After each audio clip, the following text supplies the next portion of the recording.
Hey guys, Icefire here and welcome back to another video. Yes, I have gone full e-girl. No, we're not talking about it. We're talking about vampires today. So in case you have been living under a rock for the past, I would say a week, 4 days at the most, around about that, within that time frame, if you've been living under a rock just trying to avoid the madness of the world that is happening as of right now, you may or may not have missed the announcement that there is a, I gotta check my fucking notes. Vampire the Masquerade Battle Royale game. No, I'm not making this up. I'm gonna go over what I personally have found out about the game, just to give you the rundown on what we can expect from this title. First off, it is being developed by a smallish studio called Shark Mob, and it will be a third-person battle royale shooter. And the premise is that the Masquerade has been broken. It's been fucking broken. Completely snapped, broken. It's done. And it's all out war in Prague. There will be 3 clans that you can play as, and there is a character creator.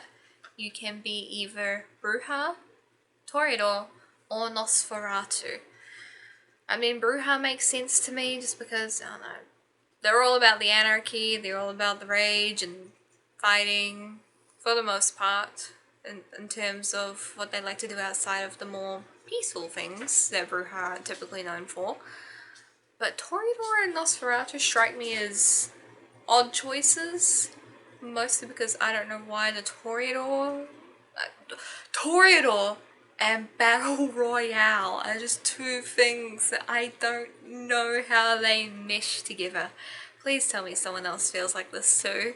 In case you can't tell by my appearance, Toreador, hi, nice to meet you. I get the Nosferatu, I guess, because I don't know, Nosferatu are cool, you know? They don't get enough love, but they're fucking cool. Each of the clans that are playable have access to 2 unique classes, which do differ in available skills.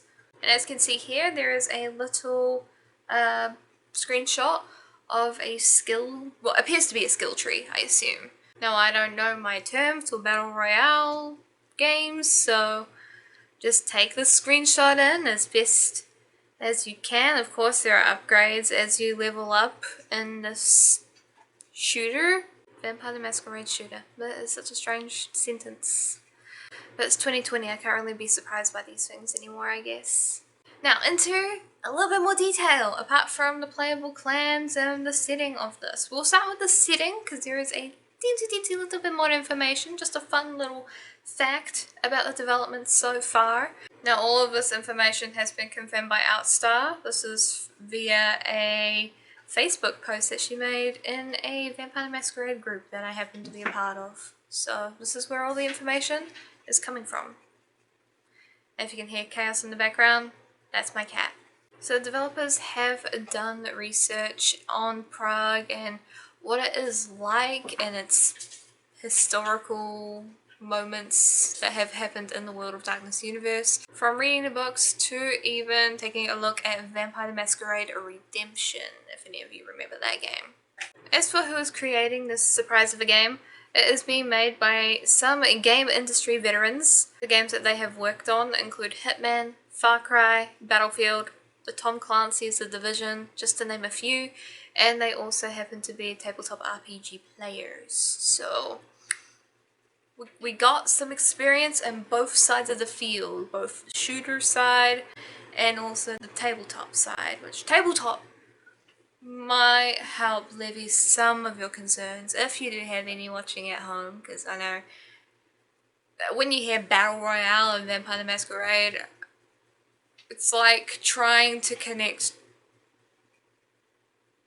You can't, it don't make no sense. I am personally hopeful though. Fuck it, it's 2020. Bring it on.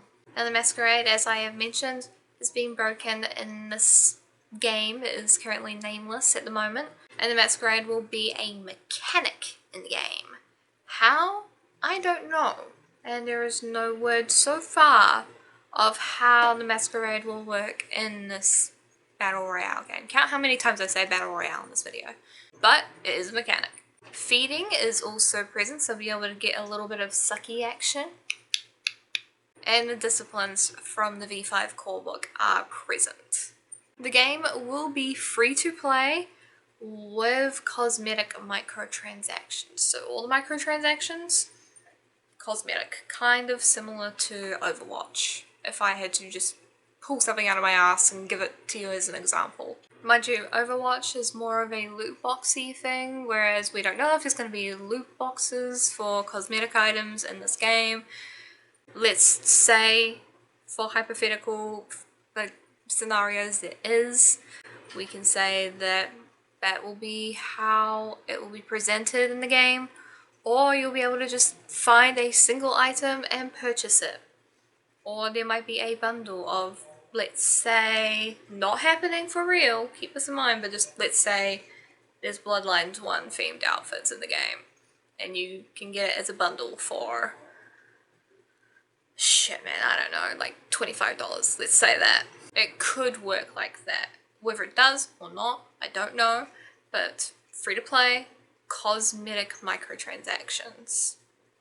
So far, that's okay. And of course, third person shooter with character customization. If you want to make a hot vampire, a weird looking vampire, or a hot weird looking vampire, it's got you covered. There are PvP and PVE elements in the gameplay, and the gameplay itself is vertical and allows you to explore both the streets and the rooftops of Prague in the World of Darkness. Now I do like climbing rooftops. As a former Assassin's Creed player, I grew up on Ezio and Connor, so I'm down for that. I like climbing rooftops and being a vampire and